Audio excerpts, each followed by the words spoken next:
Hello,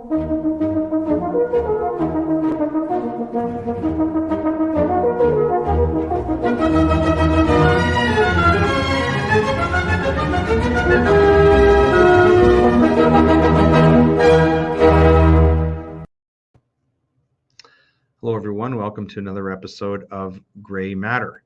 Well, we have another really great guest for you today. I think we're going to have a really interesting conversation with a man who's very, very plugged into the Alberta political scene and also nationally.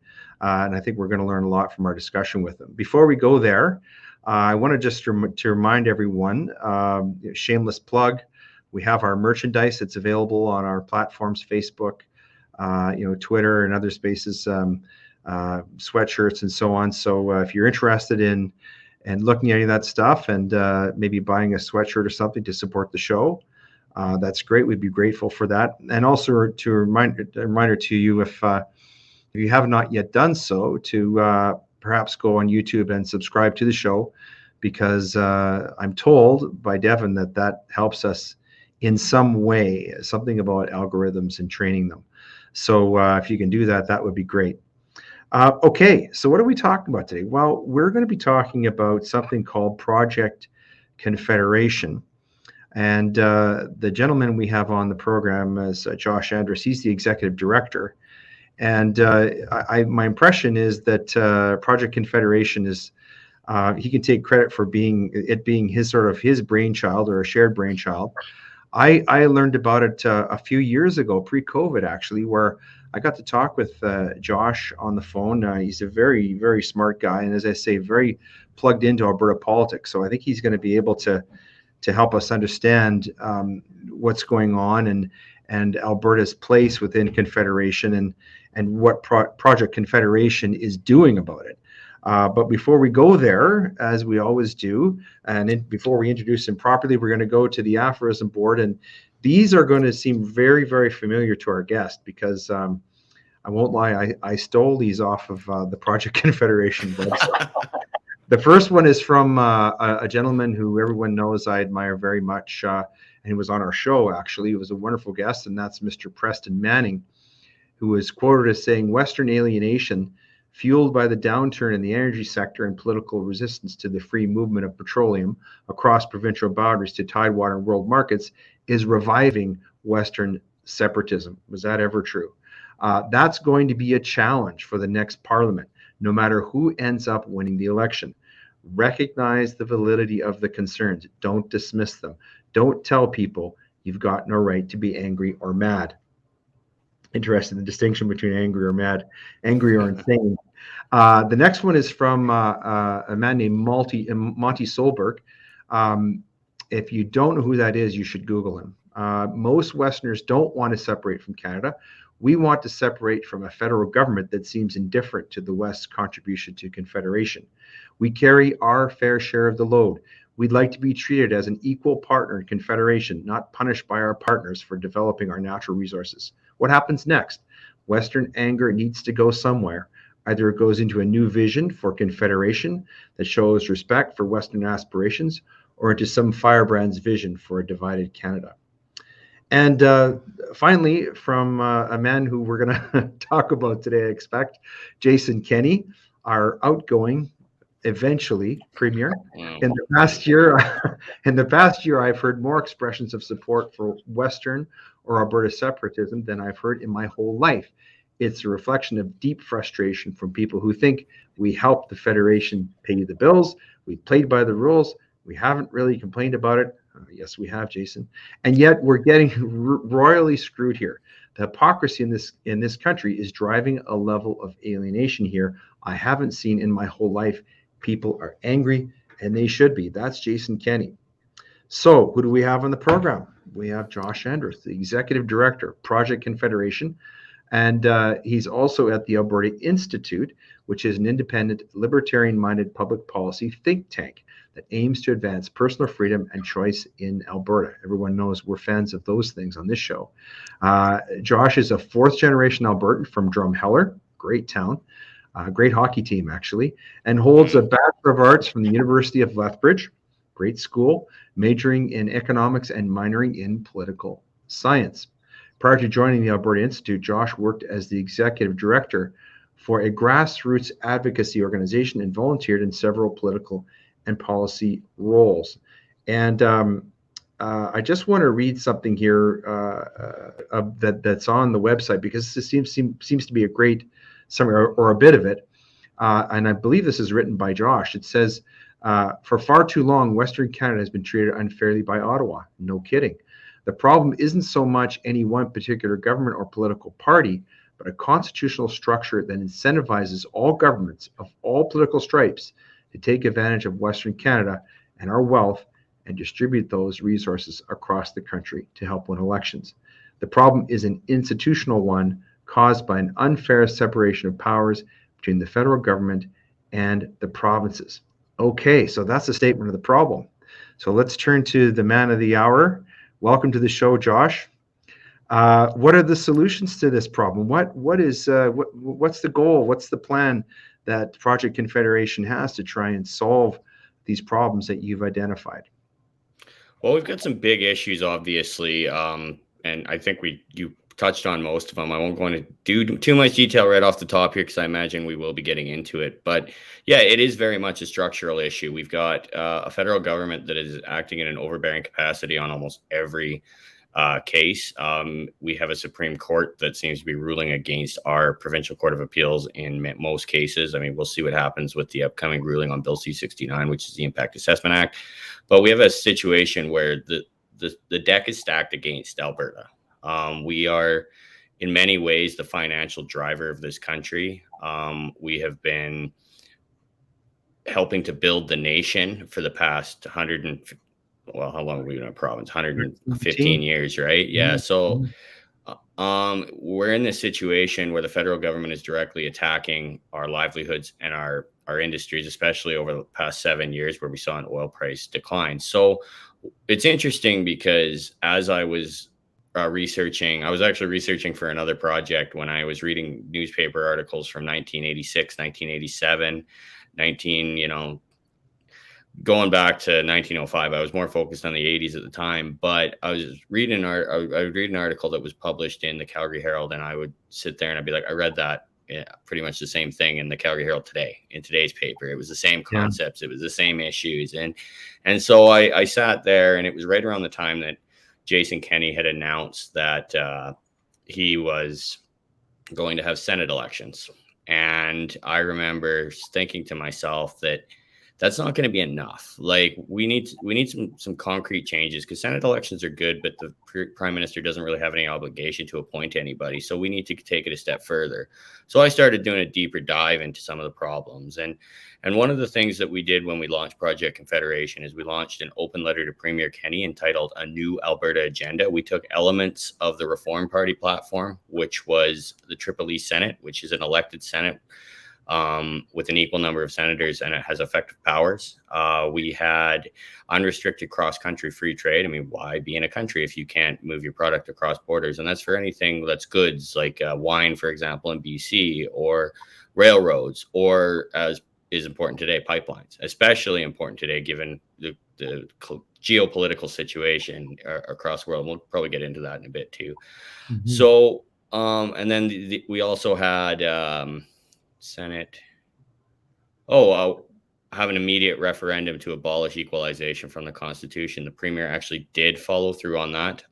It hasn't gone anywhere, but we'll get into that a little bit more. We also dusted off the old firewall letter, and that Stephen Harper, Tom Flanagan, Ken Bosenkool, Rainer Knopf, and Ted Morton were signatories of in 2001, shortly after the Chrétien government was reelected.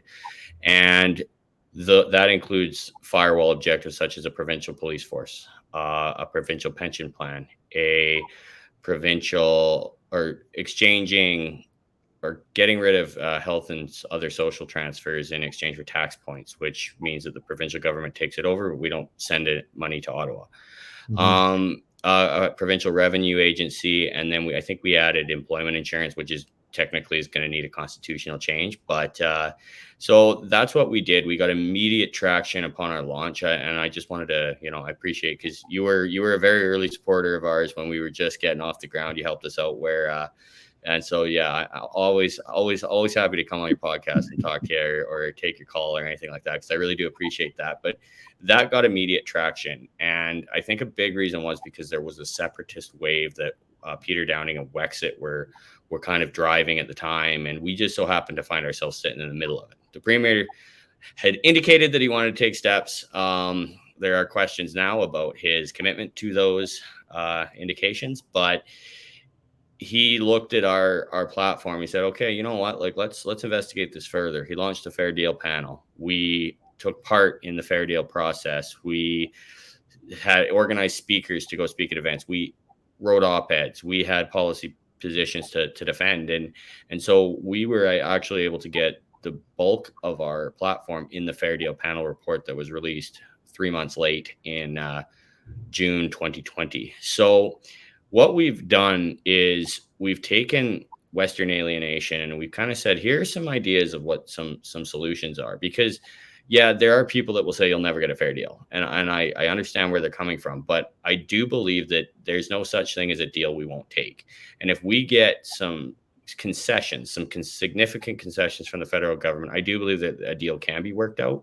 And that's really what the driving focus of Project Confederation is. And one of the nice things about being at the Alberta Institute, too, is we have multiple different projects under the Alberta Institute. And one of those is the Free Alberta Strategy. So we've been able to push through the Alberta Institute really the number one conversation piece around the political discussion tables over the last 6 months has been the Alberta Sovereignty Act, which is another way that we can prevent Ottawa from intervening in constitutional jurisdiction. So that's what we're doing right now.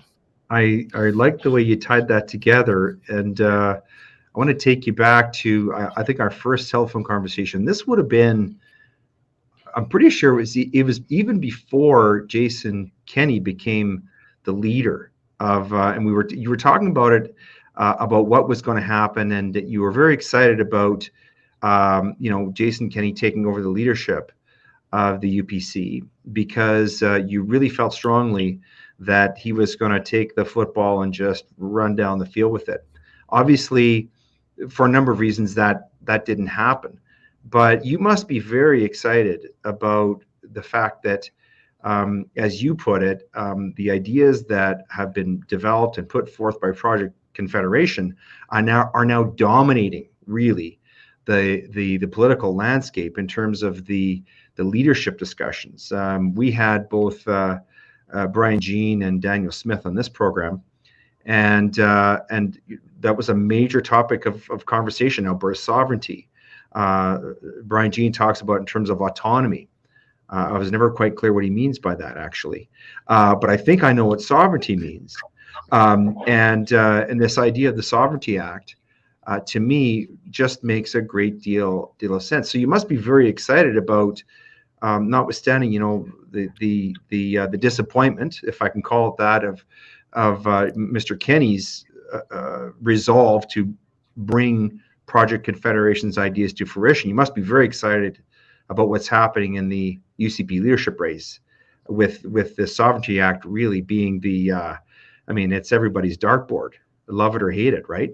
Yeah, and that's the thing. Like it was, when Kenney first came along, I thought we were getting this tax fighter. I mean, he was the director of the Canadian Taxpayers Federation. He was one of the founding members of the Alberta Taxpayers Association, which is a precursor of the Canadian Taxpayers Federation.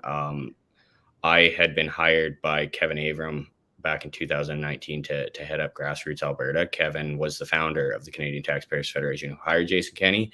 And I was really, really excited about, not only was he a Canadian Taxpayers Federation guy, but he was a Reform Party MP. He was the second wave. And, I thought if anybody understood this province, it should be him. I mean, he's driving around in a blue Dodge Ram, and he's, he's talking about the grassroots guarantee. Grassroots politics is very important in Alberta, more so than any other province. We don't have that established Toryism so much in Alberta as we do. There's that.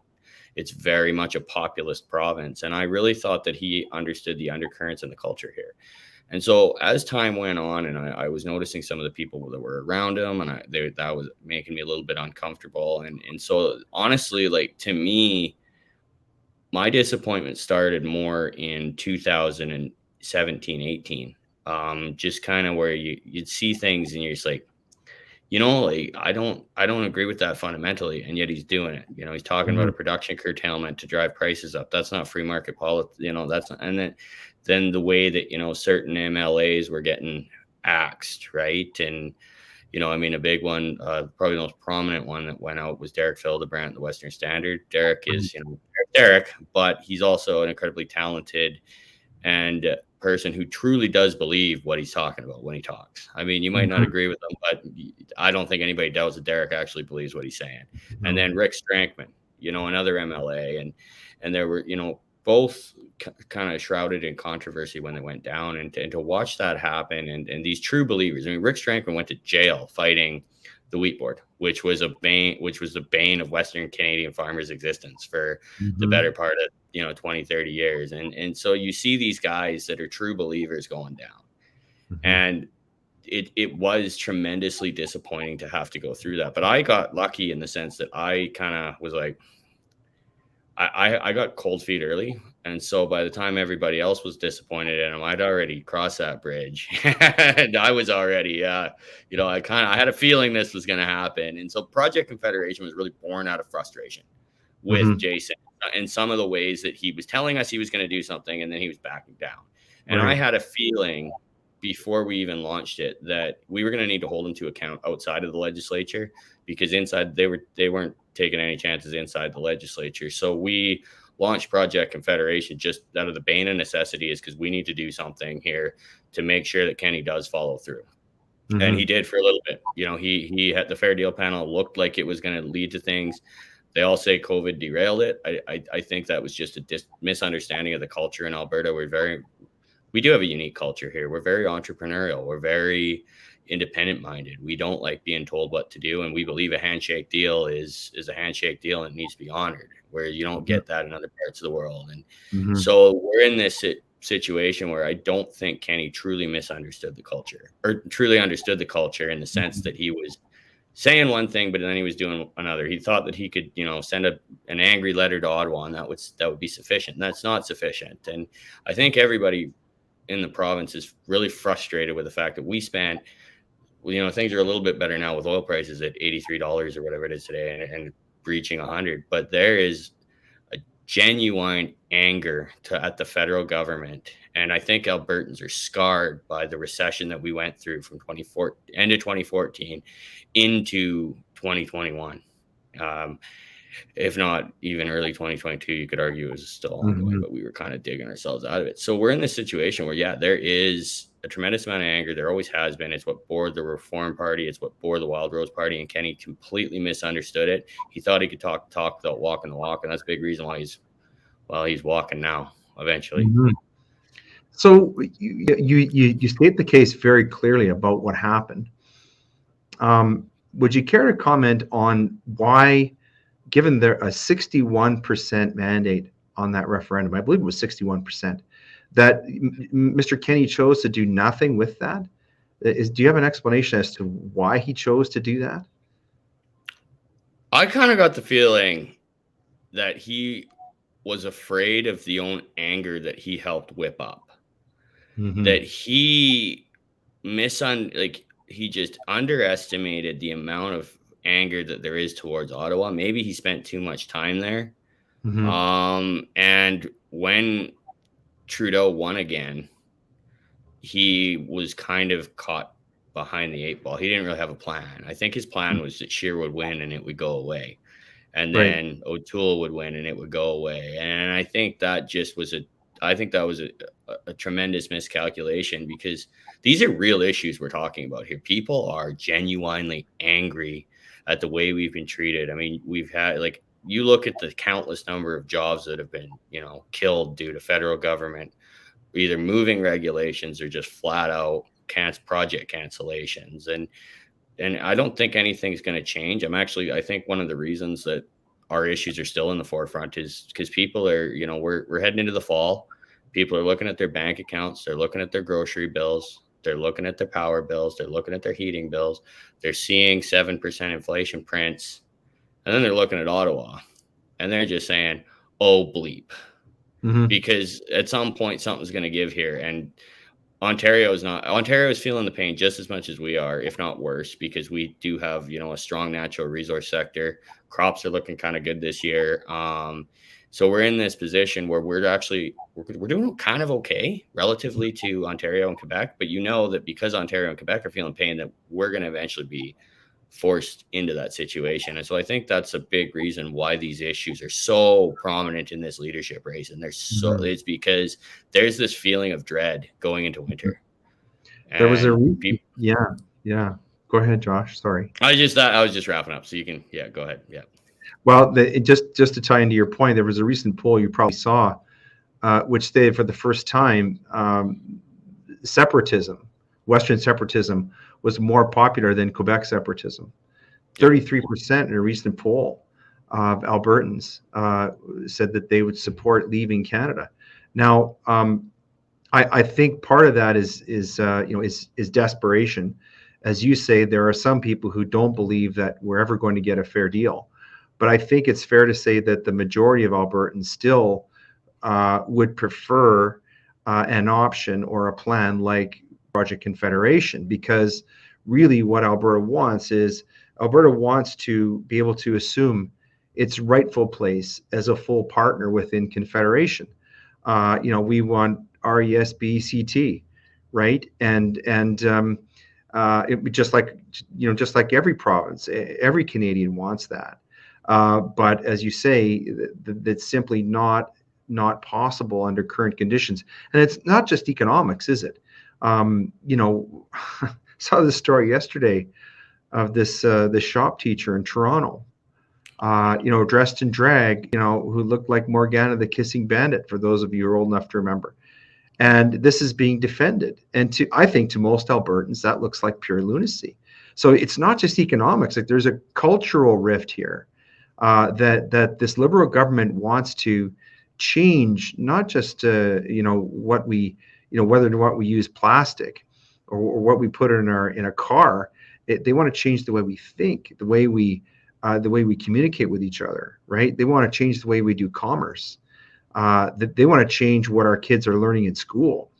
And I see within Project Confederation, correct me if this is wrong, it's not just an economic movement. It's deeper than that. It's a cultural movement, isn't it? I think it's so. Quebec, in the way that they ran Quebec separatist push and their feeling of alienation against Ottawa. I shouldn't throw air quotes up there, but I did. But I think that kind of derives more from, they believe that they have a distinct culture. I mean, they're French Canadians, they're not English Canadians, and Ontario is kind of the English Canada center. I mean, Ottawa. I went to Ottawa in May, and I was kind of taken aback just by, like, you would tell someone you're from Alberta and they were almost just like, oh, you must be happy to get out of there. Like what are you trying to say? You know what I mean? Like, there is this level of condescension from Eastern Canada. And Daniela Smith, she actually makes a really good point, that she had I can't remember his name, from the Montreal Economic Institute on her program towards the end of her run with Global. And he talked about, she asked him, why does Quebec hate us so much? And he said, they just don't think about you, or something to that effect. And I do think that is a big thing. But Alberta's alienation is primarily economic. But I believe that the difference in our culture is what's contributing to the difference in our economic situations. We don't believe in, the government looking out for our every whim here. I mean, the further we've got a largely agrarian population, where half of our legislature, the seats are in rural Alberta. We have traditionally had governments, with substantial support in rural Alberta. Going back throughout our entire history. I mean, the Liberals would win in rural up until 21. The United Farmers of Alberta didn't even have a leader in the 21 election, and they won. 1935 was social credit, same thing, rural support, right? Progressive Conservatives, Lougheed had a lot of support in rural. Klein famously beat Bukowski in 92 with the support of rural, and then kept it. And so what you have is it directly impacts the culture. It directly impacts the way we think about commerce. It directly impacts the way that we raise capital. It directly affects everything that we do. And I think what you have is you have a federal government that doesn't understand the way that we operate and is trying to change it. So I changed the way that we do commerce, and it's and I think that's really the biggest difference. I do believe, there is a cultural argument, but the culture is what drives the economy, whereas it's the other way around in Quebec. And I think that's the biggest difference. Is our arguments are essentially economic, but they're being driven by culture, whereas their arguments were culture and economics came second. And that's obviously evidenced in, like, if you look at any social program the federal government puts on, is heavily, biased towards Quebec. Quebec gets tons of money through transfer programs, and Alberta's paying the bill, right? So that's a fascinating perspective. We had Preston Manning on this program, and he talked about the regional diversity of Canada as one of its great strengths. And he said it's not just Western alienation. Really, we've got regional alienation all over the country, because everywhere you go in Canada, it's such a vast country. We have different cultures, different languages, different foods. And what Mr. Manning is concerned about, he thinks what's driving division within the country is a federal government that is monolithic. It doesn't seem to be prepared to recognize any differences in culture and or economics, and it wants to exercise control over everything and everyone uniformly. And Mr. Manning said quite astutely, that's not the way the Canadian Federation was set up to function. And his opinion was, and I want to get your take on this, Canada tends to function better when we're sort of disunified, where the regions are given the ability and the freedom, which is provided for in the Constitution, as you know, to govern locally. Because Mr. Manning says, and I think this is quite correct, the further the government gets from a problem, the worse they are at solving it. So local government always, almost invariably, does a better job of solving a problem than a government that's thousands of kilometers away. Would you agree with his assessment? Oh, absolutely. I think that this federal government has postmodernism is the textbook that they pull out for almost every government bill that they put forward. And I do believe that we are stronger. I mean, like, the whole point of the Confederation was that it was a federation, that each province should be able to control its own affairs to as much as of it, the ability that it can. And I do believe that the centralization versus decentralization debate is really at the heart of this. Conservatives have a tendency to believe in decentralization. We believe in the power of the individual. We believe that people can be trusted to make decisions that help them. We don't believe that the government needs to be looking out for everybody. And I think that's a dominant feature in rural Alberta. I mean, Kevin Avram, when I started at Grassroots Alberta, he sent me down to Southern Alberta to knock on doors and knock on farm doors and have conversations with these guys about politics. And man, they hate the government.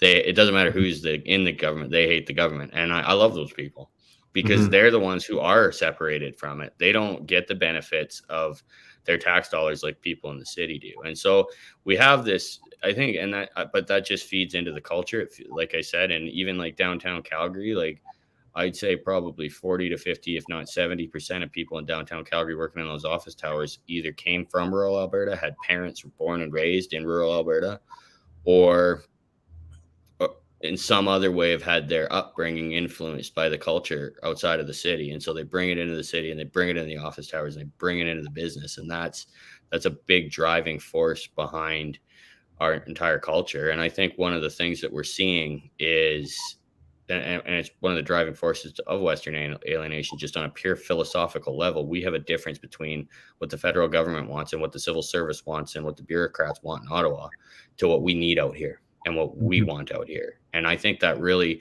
until that's addressed, which it's not going to be easy, but until that's addressed, you're always going to have an undercurrent of Western alienation. I mean, you can bank on it. I mean, it was great when Harper was prime minister for 9.5 years not to get shot, but like, he didn't really do much to protect us. And now we're in this position where it's always going to be there. The support for separation might hit 33% this time.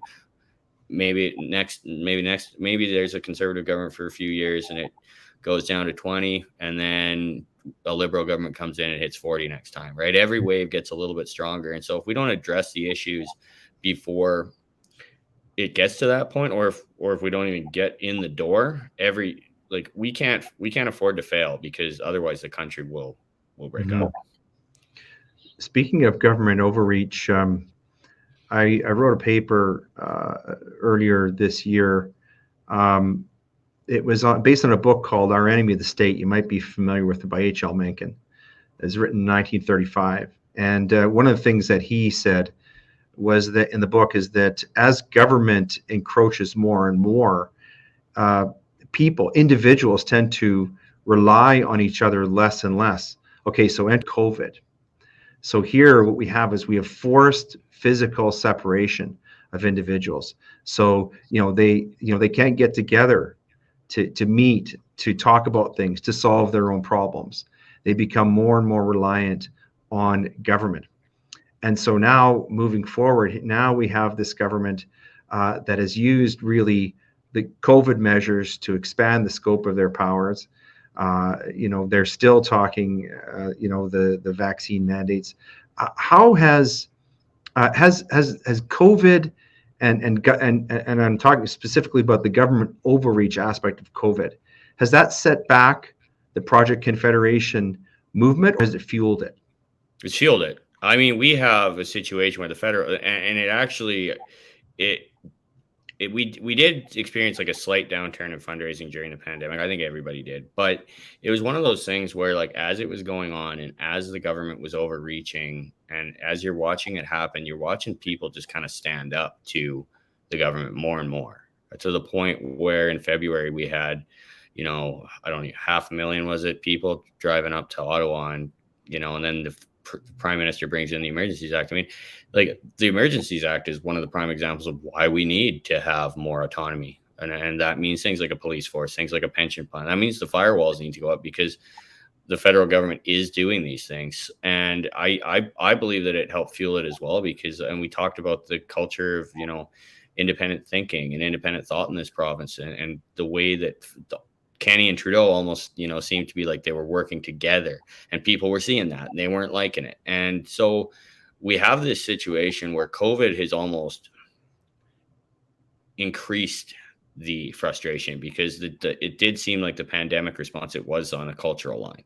Mm-hmm. Like, it was very much the people that wanted the paternalism are the ones still wearing masks at the grocery stores. And you're at the point now where there are people within the highest levels of government that believe that we're still in a pandemic, and mm-hmm. are going to push for more restrictions as we go into the fall. So far, I haven't been watching it at all, but I haven't heard anything on the news about COVID yet.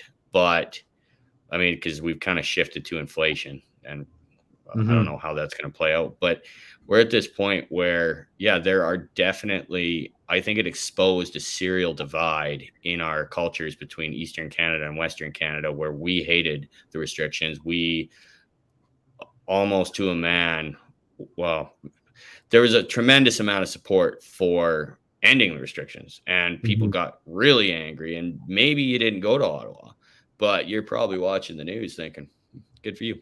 You know mm-hmm. what I mean? Like, I'm done. I was like, and I think that's generally how people feel towards Ottawa on a lot of things. Where I said it in, I think I'm playing on a famous Reagan quote, but the 8 scariest words in the English language are, I'm from Ottawa and I'm here to help. And I think that's really, really helped fuel this. I think it's really a big reason why the Sovereignty Act's at the core of this leadership race, is because Ottawa, Kenny overreached, but mm-hmm.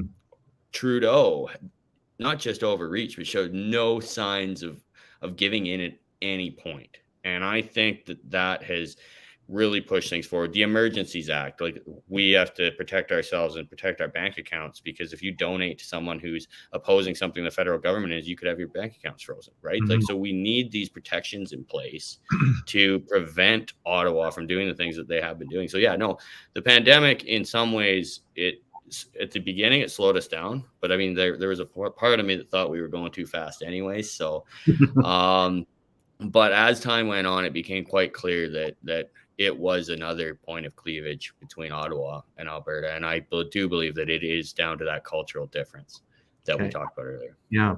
I want to dive into the Sovereignty Act more to talk about it, because people are very curious about it. They want to know more about it.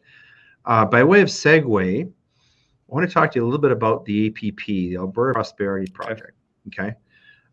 Because it's sort of a close cousin.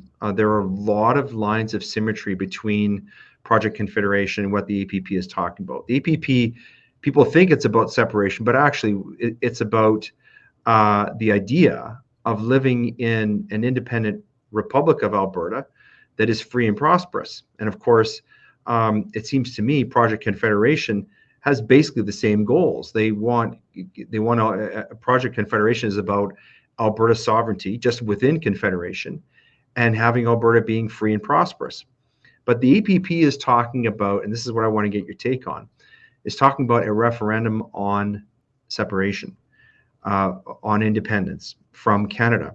When I had Danielle Smith on this program, I asked her if she would prevent it, or if she would support a referendum, if she would allow it to happen if she became premier. She said that she would, although she was very clear that she's not a separatist. She still is very much aligned with Mr. Manning's view of Canada, that it can be saved. So what I'd like to know from you is, why is Project Confederation opposed to, or first of all, is Project Confederation opposed to the idea in principle of a referendum on independence? And if so, why? Okay, so I'll start. So basically, if we're going to have an independence referendum, I don't think we can afford to lose it, if that makes sense. So moving too quickly in that direction and losing that referendum would set us all back, because now we don't have the balls to do anything, right? So we get in it. I think it whole-handedly weakens our hand. Now, I think part of the reason that the polls are, I think the peak I've seen is 34% in favor. I think part of that is and the number I choose to focus on is that 67% to 75% are not happy with the way things are. And so in order to get those numbers moved, you have to take off the table any attempt at a fair deal, which means that you have to go and you have to try, and it has to be clear to everybody, meaning everybody, that you did everything in your power to try and make this relationship work. And Ottawa said no. Now, there are questions on the other side. Can Ottawa say no? I mean, if Alberta leaves, BC is in trouble, right? So the arguments for Alberta leaving are also arguments for Alberta staying to the rest of the country, right? That they lose a cash cow, they lose, jobs, right? Because now they lose all of these things that Alberta brings to the table. And maybe that creates the impetus for a deal. But the only way that we'll know is if we do it, is if we try. And that, I think, is what we're trying to do here. And I understand where APP is coming from, but if we don't actually try and do everything to get a deal, and like I said, I don't think there's such thing as a deal we won't take. I mean, if they gave us, all the senators and all 338 seats in the House, now I'm just spitballing here, we'd have to take that deal, right? But obviously there's a middle ground, and obviously we're not going to get everything we want, but that doesn't mean we can't put everything on the table. That doesn't mean we can't go to Ottawa and say, look, we want all of it. Otherwise, and then Ottawa comes back with a counter, and then, Quebec gets in on the discussion. And if we get to the point where we actually do get a deal that is suitable for both sides, and one side backs out, that may create the impetus. But at this point, I think the purpose of Project Confederation is to get to the table and with everything on the table and try and get a deal. And to create, so the idea behind the Sovereignty Act, if I understand it correctly, and I had the pleasure of actually meeting Rob Andrus. He gave a presentation. Yes, thank you. And very nice guy, very smart guy. And he talked about leverage. And the Sovereignty Act is really, not that it's a bluff, but it's sending a strong signal to Ottawa. Look, we're mad as hell. We're not going to take it anymore. But does that capture kind of the essence of the Sovereignty Act? Why it came into being? is that there has to be a very strong message, stronger than Mr. Kenney's letters, to Ottawa saying, look, we need a new deal. We need to reopen the Constitution, and we need to really look at Alberta's relationship with Confederation, and things need to change. Is that kind of the essence of how the Sovereignty Act was conceived? I think a lot of it too is if you look at, like, you know, for example, the carbon tax, the legal challenge that the Kenney government put forward. You look at Bill C-69, the legal challenge that the provincial government has put forward that has been, I think 8 other provinces have applied for intervener status because it does violate the Constitution. The problem is that if you look at Bill C-69, which, like I said, the Impact Assessment Act, federal government's moving forward with it, even though the Alberta Court of Appeals has ruled it unconstitutional. So we have to deal with this thing. Like the Impact Assessment Act, they're creating an agency effectively that's going to monitor all environmental activity. So like it's a Trojan horse. Like they can do whatever they want. If we want to build a highway over 75 kilometers, it has to go through the act, even if it's within our own province. So every single gravel pit, for example, needs to go through the Impact Assessment Agency. So even though we have made an argument that has been accepted by the Supreme Court with 8 other provinces in intervener that is ruled unconstitutional, we're still dealing with it. I think the Sovereignty Act is designed to assert our constitutional position when the federal government's overreaching, because the Supreme Court, I don't know how long this thing's going to take to I mean, you're more tied in with the legal angle than I am, but I'm guessing it's going to take a couple of years. We're not going to have an answer in the next 3 weeks, whether it's unconstitutional or not. I think that's really the impetus of the Sovereignty Act, just on a base level, but it does create leverage as well. It does. It is about leverage. It is about escalation, because they've escalated, and Kenney's just written strong letters. That has created a tremendous amount of frustration and anger. And the Sovereignty Act that's probably one of the biggest reasons why it's captured so much attention. And it's also captured the attention of our premier.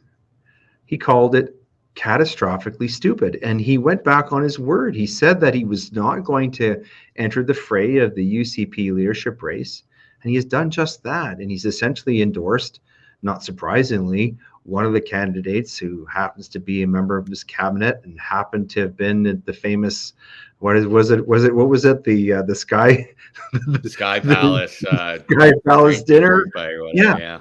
So that's fueling anger too, isn't it? There's a deep distrust for Mr. Kenney and his government. I mean, is he why is he coming out and criticizing the Sovereignty Act? What's your take on that? Well, for starters, he misrepresented his position on it, because he came out when he or at least I think he did. He came out in was it September, August 13th on his radio show. He talked about the Sovereignty Act, and that's when I believe he called it catastrophically stupid, and he said that he would fight it. And then a couple weeks later, he was asked about it again, and he said, my position from the beginning when it was launched, I looked through every news article I could find dating back to September 29th, 2021, which was the launch of the Free Alberta strategy, and in so much the launch of the Alberta Sovereignty. I couldn't find a single mention of him talking about it, of him even mentioning that it existed. And for him to take that position and to say, hey, I believe that I've been consistent on this. You haven't been consistent. You just spoke out about it 2 weeks ago. Like, that's number one, you're misrepresenting your position. Number two, I believe is misrepresenting the act. It seems pretty like you get enough. Like, I think you can write it so that it is constitutional, as long as you're operating within the bounds of the Supreme Court. As long as you're saying that you will respect the Supreme Court decision, I think that's fine. Or it's, maybe a framework for a free vote without defining what the free vote's on, which I believe would be constitutional as well. And there's probably like multiple other ways to do it so that it is constitutional. To call it a cockamamie plan, like that just shows that he didn't have anything. Like, we had an equalization referendum in October 2021. They had they passed a resolution in the legislature the day before the AGM almost to seem like they were just doing it so Kenny could give a speech at the AGM saying, oh, we're doing good to try and temper anger, and then did absolutely nothing with it and gave up. I mean, we're getting creamed here. We've been getting creamed by Ottawa for the past 7 or 8 years here. What year did they get? 7 years. And what are you doing? Like, the definition of insanity is doing the same thing over and over again and expecting the same results. Well, write another letter, please. So it's frustrating. It is really frustrating to have a premier not only intervene in a democratic process that a lame duck premier shouldn't do. However, I will say that it's almost been an advantage, because I think Kenny has misunderestimated how unpopular and distrusted he is. So every time he opens his mouth to criticize something, people look at him and say, okay, well, I disagree with you. So it's almost like, because you would think that it would somehow impact polling numbers and stuff like that, but it hasn't really changed the race. It's almost just solidified things in people's minds.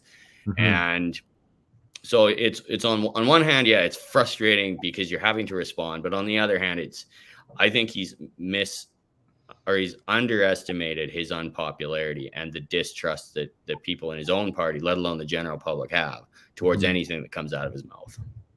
So are we letting the cat out of the bag at all to say that Josh Andrus would support Danielle Smith's bid for the leadership of the UCP? I support Alberta Institute policies, and the Sovereignty Act is a part of the Free Alberta Strategy, which is a part of the Alberta Institute. All right. I also support constitutional reform, which Brian Jean has come out in favor of. I support an Alberta provincial police force, which has been really the highlight of Tave's campaign. So yeah, I mean, we're in a neat position where we've managed to influence not just us. I mean, there's others. I mean, Bill Buick at Fairness Alberta is one that comes to mind immediately. Franco Terrazzano's done great work with Canadian Taxpayers Federation. Chris Sims is doing it now on budgetary stuff. But the ideas that we put forward and we've been pushing for are really the heart of this leadership race. And at this point, I'm not going to say I would support everybody, but so far it looks like our policies are going to be put in place. And then after the election, after the leadership race is over, it comes time to make sure that those are implemented. And the Sovereignty Act is, the Free Alberta Strategy. Like I said, a lot of Brian Jean's talking points seem to come from my emails. I don't want to take credit because I didn't have anything to do with it, but you get in this position where, I think a lot of the frustration towards Kenny is what's driving a lot of the frustration, and the Sovereignty Act is definitely at the heart of this race. I think that it is a wonderful sign of the political health of Alberta, and in fact, the cultural health of Alberta, that the best ideas of the candidates who are vying for the premiership of this province are coming from a conservative libertarian think tank.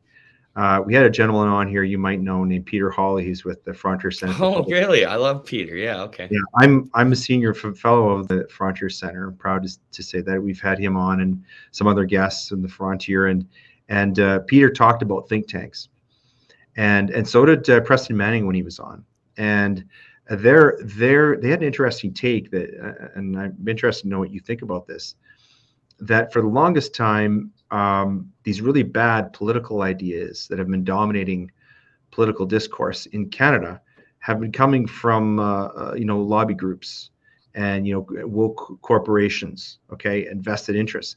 They haven't been coming from places like the Alberta Institute, think tanks, where smart people are spending really all their time trying to think up great ideas to improve Alberta and the lives of Albertans. So I think it's a wonderful success, and I applaud Project Confederation, the Alberta Institute, for coming up with these great ideas and getting them out there into the public discourse, so that these are the things that the candidates are talking about. They're actually debating ideas. Yes, there's still the a little bit of bickering, but really when I watch the debates and I see what's going on in the news, they're talking about ideas. For example, there was a piece today in the Western Standard where Brian Jean was talking about, something that Danielle Smith had said, which he was talking about the Sovereignty Act again, or talking about digital identification and why that's a bad idea. Well, these ideas, these debates are all seem to be coming out of think tanks, and I think this is just a great sign for Alberta and Canada that we're debating ideas in the public sphere. Would you agree?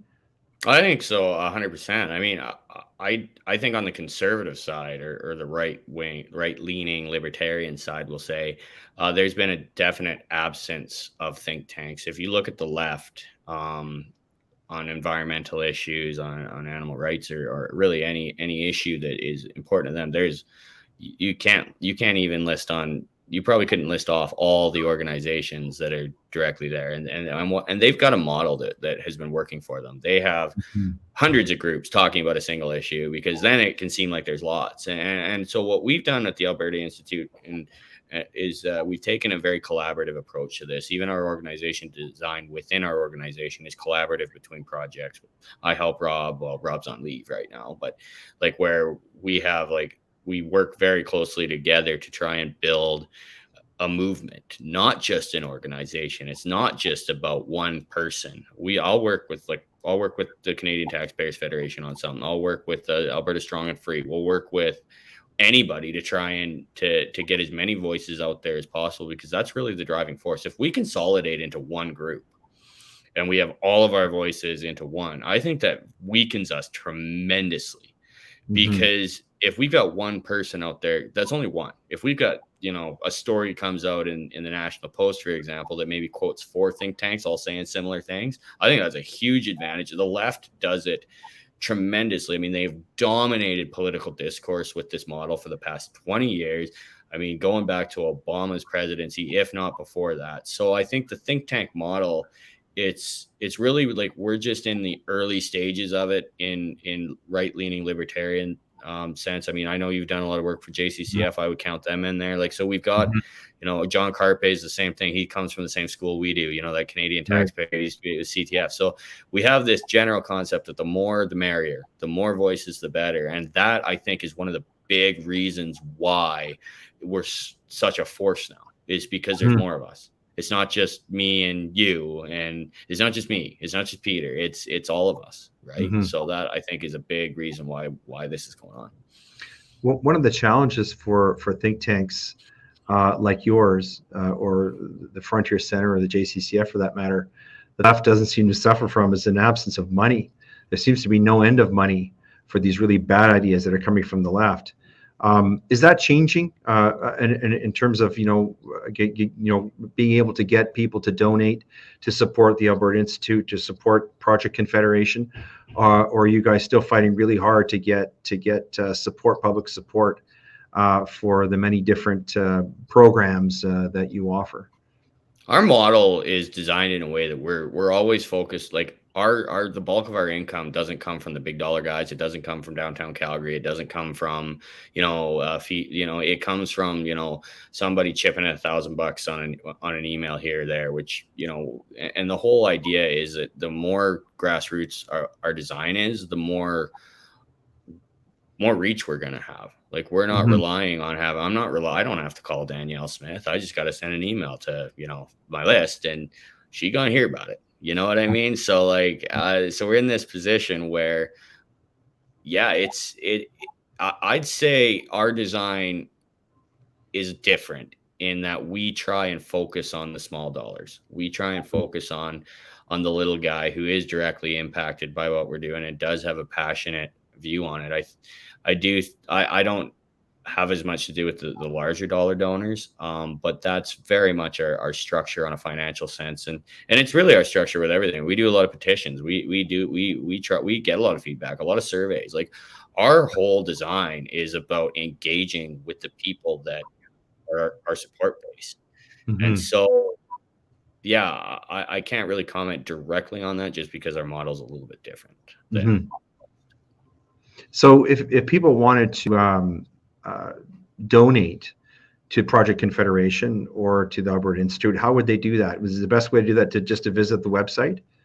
Yeah, it's just there's a big donate button at the top. You can join, which is to sign up for our list. I don't have the website in front of me, but join and donate are the two buttons I usually send people to. So yeah, like you can do a credit card donation. If you click the donate button, it's got an address there. You can mail a check to if you're more comfortable doing that. And we are a registered nonprofit, so it's just one of those things where like as far as I know, the Emergencies Act didn't apply to us because of our registration status. So we don't have to worry about that. If they start doing that, I think that's going to be a bigger issue. I think JCCF might be involved if they start seizing registered organizations that are following the rules. So it's one of those things where, yeah, that's how you donate. Just go to the webpage and click donate.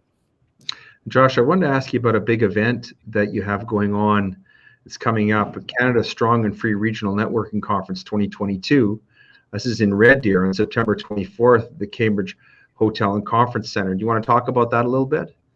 Yeah, I can. So that's not us. That's actually Troy Lanigan at Canada Strong and Free. So that would be the old Manning Center. They've rebranded to Canada Strong and Free.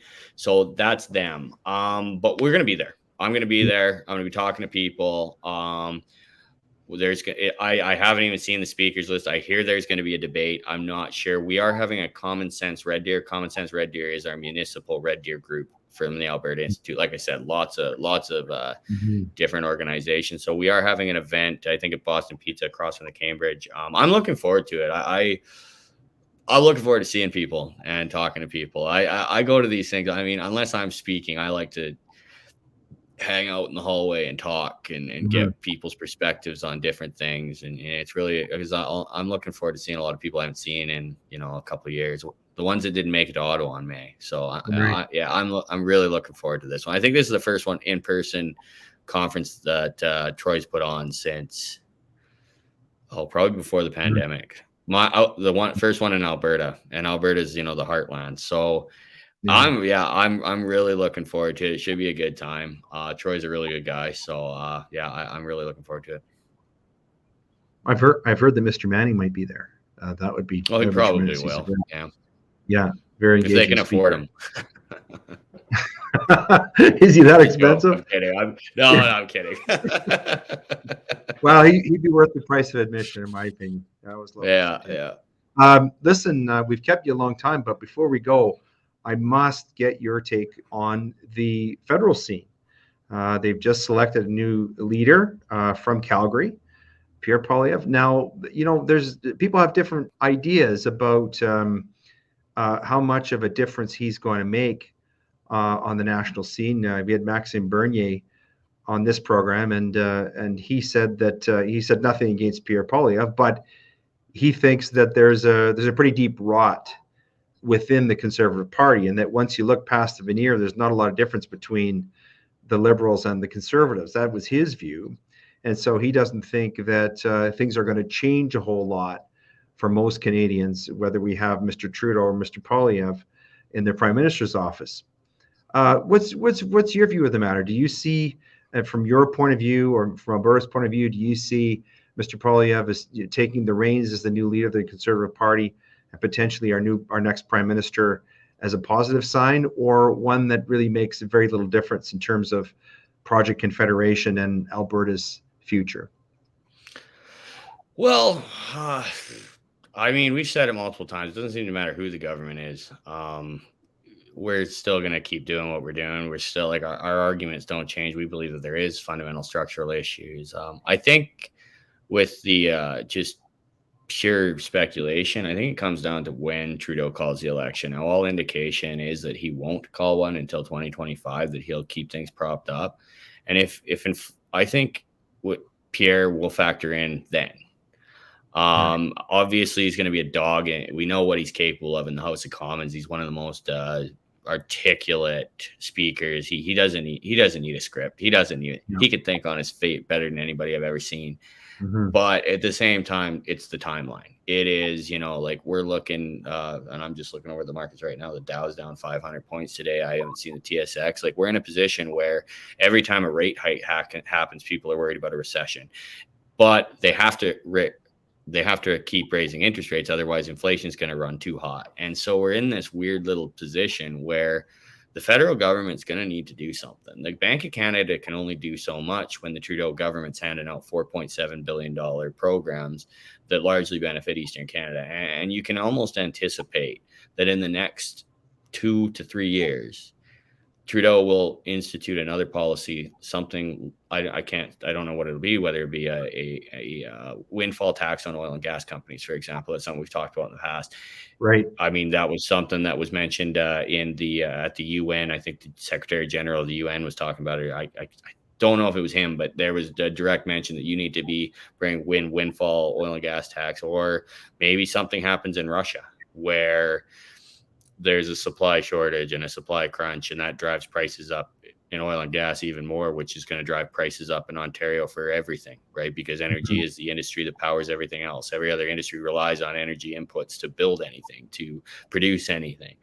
So we're in this weird little spot where Trudeau is still in power, and Pierre, being the leader of the opposition, is only as good as being the leader of the opposition. I mean, he can stand there and yell and scream all he wants, and he can be 100% right on things. He can be 100% wrong on things. That won't matter because Trudeau's still the prime minister, and we've seen what he's capable of doing. We know where the votes are. We know Ontario and Quebec. So, and we know that they're going to need money. Like, I mean, they can't keep printing money and not expect there to be, some kind of economic crisis caused by inflation. They just can't. So they're going to need money. And where do you think they're going to get it, Leighton? Yeah. Well, all of which is to say we cannot rely on Pierre Poilievre or anybody else riding in on a white horse in Ottawa. We've got to solve our own problems right here in Alberta, put Alberta first strategy. And that's what the Sovereignty Act is all about, right? Yeah, that's what the Alberta Prosperity Project, that's what Project Confederation, Fairness Alberta, like that's what we're all doing. We're all putting Alberta first because we all recognize that these are structural issues that simply changing the horse. I mean, maybe he is on a white horse, but the white horse ain't coming for a couple of years. And we can't even expect that, I mean, I think we've made that mistake too many times where we put our faith in a change in federal government. And that has backfired tremendously on Jason Kenney. It happened to him twice. I think that's a terrible approach, and I don't think it'll work. I think that white horse might be a unicorn. In any event, we want to thank you so much for being with us, Josh. This has been a tremendous conversation. We've learned so much from talking to you. This is the part of the program that we call a reading list, and so I have a couple of books I'm gonna point to, and if you have a couple of or if you have a book or a website that you think would be useful to people taking in this podcast that would help them further their understanding of some of the things you've been talking about today, then please mention them. I'm going to go first and give you the last word. One of the books that I mentioned today is from a gentleman who has been a guest on our show. You probably know him. His name is Michael Wagner, and he's written a book called Alberta Separatism, Then and Now. And this book has been says that Alberta separatism has been out of the news for many years, but that may soon change, and it has. Prime Minister Pierre Trudeau was the father of Alberta separatism because he provoked an angry response with his national energy program and other socialist policies. His son, Justin, has now become the new Liberal Prime Minister, and it's just a matter of time before Alberta is once again at odds with the federal government. The very prescient summary of this book, because it all came to pass. And so really what Michael talks about in this book is what Josh has been saying about the structural problems with the Canadian Confederation, the things that Project Confederation is working to change. So I think it's a nice companion to our discussion. And of course, like all of Michael's books, it's very well written and very carefully documented. The other book I have is an interesting one. And I just found this book. It's by a man named Kevin Page, and it's called Truth and Lie on Parliament Hill. And it's basically a scathing critique of the federal public service. And it talks about the unaccountable truth and lies on Parliament Hill. Kevin Page, and Josh probably knows this name, was appointed by the federal Conservatives to be the country's first parliamentary budget officer back in 2008. and the move fulfilled the Tory campaign promise to deliver greater government transparency and accountability. Ha ha. He was later denounced by the same people who appointed him to scrutinize their spending, and he challenged the government on several issues, most notably the true costs of the F-35 fighter planes, and publicly claimed the government was misleading Canadians. He was vilified by then Finance Minister Jim Flaherty. And so Page goes into a discussion of sort of a whistleblower type discussion and tell-all book about a major embarrassment to the Harper government. And he warns, and again, this is somewhat of a prescient book because it was written about 10 years ago, but it warns about, the dangers of the lies and the corruption that was going on in the federal government back at that time, which by all accounts, and at least to all Alberta eyes, has only gotten worse under the Trudeau government. So I'd recommend those two books because, they sort of point to the structural issues that Josh has been talking about, and why something like the Project Confederation, its ideas, and the Sovereignty Act are so necessary for Alberta. So, Josh, those are my two suggestions. Do you have any you'd like to share with the people who are taking in the podcast today? Yeah, so the one that comes to mind right off the bat is Moment of Truth by Tom Flanagan and Ted Morton. Tom Flanagan, of course, he was one of the early architects of the Reform Party movement. He was, I think he was chair of Stephen Harper's leadership campaign for the Conservative Party of Canada. And Ted Morton, of course, was they're both signatories to the Firewall letter. I think Barry Cooper's he has a chapter in there, and everybody loves Barry. So it's a really good book. It talks about the structural deficiencies and some of the solutions that can be put forward. It's very similar to the Project Confederation idea. The other one, I'm just trying to think. I've got Do Something by Preston Manning is on my bookshelf to be read. It is a great book. And especially a great book for right now, because everybody in sort of the aftermath of COVID, people have a great sense of powerlessness, that they can't influence politics, but it's a great book because it breaks it down to what can you do today, right now, 365 days a year. There's always something you can do to make a difference in your community, in your town, and so it's a very empowering book. Yeah, that's a great selection. Yeah, I keep thinking I'm going to pick it up, but then I read the title. I'm like, I got to do something. So yeah, but that's on my list. My reading material is probably quite unorthodox. I spend a lot of time on a research website called ProQuest. I literally will you can find full copies of newspapers on there. And so if there's an event that I need to find what were they doing then, and how did it work, I'll go in and I'll just read, whatever the newspaper, what was Don Braid saying about the kitchen cabinet in 1993, right? I don't know if Don Braid was there in 93, but you know what I mean? So I'll go back and I'll read exactly what was being said and how did that end up happening. And so you end up following these stories, whether it be constitutional negotiations or whatever, on a day by day basis to get kind of what the feel was. Because to me, in doing what I do, I think it's almost more important to understand what the feeling is and the mood in the public is, and how different points in history may line up. I mean, I always say history doesn't repeat itself, but it always rhymes. And I do spend a lot of time just reading, Ed Stelmach and Stephen Harper were in a fight in 2008. So I'm going to go look that up. Right. So it's interesting. And I brought that actually up to Tyler Dawson at the National Post a couple of weeks ago, or maybe about a month ago.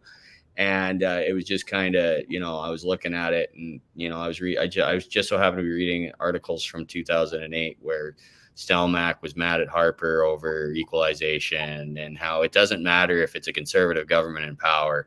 the premier of Alberta has a tendency to be mad at the federal government, even if we've got friendlies in there. So it's just, it's very interesting when you take a look at, like the different dynamics of different historical events. And sometimes I'll even go back and I'll read about, 1937 when Bible Bill Aberhart brings in the social credit platform that the government lawyers are telling him it's unconstitutional. He's like, I don't care, I'm moving forward. And then the lieutenant governor says no, and her house gets sold. So you get in these positions where, so it's interesting. But I've always taken the approach that history never repeats itself; it always rhymes, and that's something that I do like to ProQuest. You can just go to any date and you're reading. I found myself reading about the 1910 Alberta and Great Waterways scandal, which took down Premier Rutherford, and so you're reading everything. So like it's just crazy the amount of information that you get, and it's understanding those firsthand accounts is I absolutely love that stuff. So I do find myself reading primary sources more than I do secondary sources. Much more than so I don't read a lot.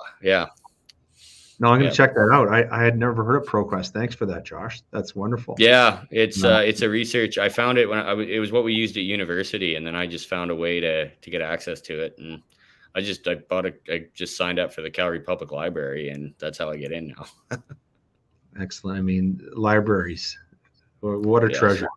Yeah, absolutely. Yes. Anyway, thank you so much for being with us today, Josh. It's been a great pleasure to talk with you and to get to know you a little bit better and to learn more about Project Confederation and the Institute and all the great work that you're doing. So thanks so much for being with us today as our special guest on Gray Matter. Well, thanks for having me.